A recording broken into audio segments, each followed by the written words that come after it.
కొంతమంది ఏదో అయిపోయినట్టు ఏడ్చేస్తూ ఉంటారు. వాళ్ళు లేకపోతే ప్రపంచం ఉందండి.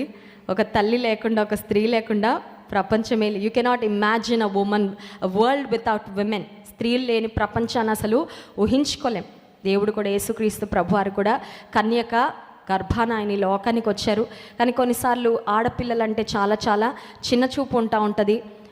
ఆడపిల్లలకు మరి ప్రస్తుత సమాజంలో జరుగుతున్న పరిస్థితులు, కోల్కతాలో జరిగిన భయంకరమైన పరిస్థితి, భద్రత కూడా లేని సమాజంలో మనం బ్రతుకుతూ ఉన్నాం. We need to pray for our girls. మన బిడ్డల కొరకు, మరి ఆడపిల్లల కొరకు ప్రత్యేకంగా ప్రార్థన చేయాలి. ఎందుకంటే దేవుడు వారి పక్షంగా కలిగిన ఉన్నతమైన ఉద్దేశాలు, ప్రణాళికలు నెరవేరులాగున. చాలామంది ఆడపిల్లలు, నేను ఎప్పుడట్లా ఫీల్ అవ్వలేదు, కానీ నాకు కొంతమంది తెలిసి నాతో వచ్చి పంచుకున్నవారు, నేనెందుకు ఆడపిల్లగా పుట్టానా అని బాధపడుతున్నాను అని చెప్పిన వారు కూడా ఉన్నారు.